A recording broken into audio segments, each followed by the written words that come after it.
नमस्ते शिक्षार्थियों, मैं इस पाठ्यक्रम के हमारे पहले मॉड्यूल को शुरू करने के लिए बहुत उत्साहित हूँ। मुझे आशा है कि आप भी उत्साहित होंगे। उस मॉड्यूल का नाम डिजिटल मार्केटिंग है और यह महत्वपूर्ण है। इस मॉड्यूल के पूरा होने के बाद आप डिजिटल मार्केटिंग की अवधारणा को समझने और भारत में डिजिटल मार्केटिंग के डोमेन को समझने के लिए भारत में डिजिटल मार्केटिंग परिदृश्य को सीखने में सक्षम होंगे। और अंत में आप ये समझ पाएंगे कि डिजिटल मार्केटिंग का महत्व क्या है। मैंने इस वीडियो को 2 भागों में विभाजित किया है।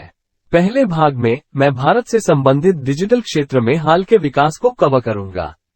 दूसरे भाग में हम ये समझाने की कोशिश करेंगे कि डिजिटल मार्केटिंग का मतलब क्या है और डिजिटल मार्केटिंग के बारे में और अधिक विस्तार से बताया जाएगा। क्या आपको नहीं लगता कि इंटरनेट और मोबाइल फोन हमारे जीवन को बहुत आश्चर्यजनक तरीके से बदल रहे हैं? आइए कुछ आंकड़ों पर नजर डालते हैं। साल 2018 में गूगल और BCG द्वारा प्रकाशित एक रिपोर्ट है।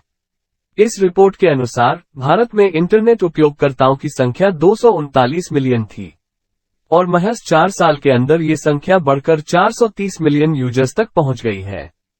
और अगर हम विकास दर को देखें तो यह वृद्धि वर्ष 2013 में हमारे इंटरनेट उपयोगकर्ताओं की तुलना में लगभग दोगुनी है। ये दर्शाता है कि भारत में इंटरनेट उपयोगकर्ताओं की वृद्धि तेजी से हो रही है। जहां तक इंटरनेट उपयोगकर्ताओं की संख्या का सवाल है, हम दुनिया का दूसरा सबसे बड़ा देश हैं। सिस्को विजुअल्स ने आगे अनुमान लगाया है कि 2021 तक 60% भारतीय आबादी इंटरनेट का उपयोग करेगी। भारत में इंटरनेट उपयोगकर्ताओं की इतनी आशाजनक वृद्धि ने व्यवसायों को कई अवसर दिए हैं।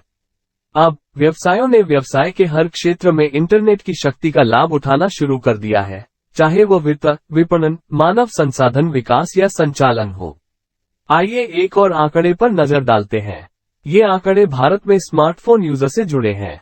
वर्ष 2013 में भारत में स्मार्टफोन उपयोगकर्ताओं की संख्या सिर्फ 68 मिलियन थी और वर्ष 2017 में ये बढ़कर 320 मिलियन हो गई।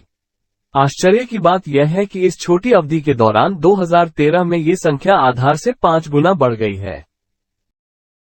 भारत में स्मार्टफोन उपयोगकर्ताओं में इतनी अधिक वृद्धि के लिए कई कारक जिम्मेदार हो सकते हैं, लेकिन इस मामले में सबसे प्रमुख कारक मोबाइल फोन की गिरती कीमतें हैं। वर्ष 2011 में एक मोबाइल फोन की औसत कीमत $250 थी और वर्ष 2017 में ये घटकर $120 हो गई। विभिन्न रिपोर्टों में ये देखा गया है कि मोबाइल फोन इंटरनेट तक पहुंचने के लिए कंप्यूटर और लैपटॉप को पछाड़कर पहली पसंद बन रहे हैं। इसके आशय क्या है? इसके परिणामस्वरूप विशाल डेटा अनलॉक हुआ है। परिणामस्वरूप हम अधिक से अधिक डेटा उपभोग करने लगे हैं और इसके कई कारण हैं। प्रति जीबी डेटा की गिरती कीमतों ने अनलॉक किए गए डेटा की वृद्धि को बढ़ावा दिया है। आप इसे ग्राफ में देख सकते हैं कि प्रति व्यक्ति GNI के प्रतिशत के रूप में जीबी डेटा का टैरिफ 2.6 से घटकर 2.59 हो गया है। मोबाइल फोन उपयोगकर्ताओं की बढ़ती संख्या, कड़ी प्रतिस्पर्धा के परिणामस्वरूप डेटा की घटती कीमतें और लाखों मोबाइल ऐप्स की शुरुआत ने वास्तव में आज के उपभोक्ता को सशक्त बनाया है। आज उसकी उंगलियों पर सब कुछ है। वो कैब बुक कर सकता है, मूवी देख सकता है, अपने बैंक खाते तक पहुंच सकता है और बिल का भुगतान कर सकता है। और इसके अलावा वो स्क्रीन पर सिर्फ एक टैप से और भी कई काम कर सकता है।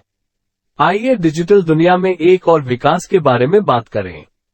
मुझे आशा है कि आप सभी फेसबुक, इंस्टाग्राम, ट्विटर और लिंक्डइन जैसे कम से कम एक सोशल मीडिया प्लेटफॉर्म का उपयोग कर रहे होंगे। दरअसल आजकल हम ज्यादा सोशल होते जा रहे हैं। स्टैटिस्टा की रिपोर्ट के अनुसार भारत में यूट्यूब और फेसबुक 30% पहुंच के साथ सबसे लोकप्रिय सोशल मीडिया प्लेटफॉर्म है। इसके बाद इंस्टाग्राम, ट्विटर और लिंक्डइन आते हैं। आप सोच रहे होंगे कि मैं इन सब काल्पनिक आंकड़ों और आंकड़ों की चर्चा क्यों कर रहा हूं।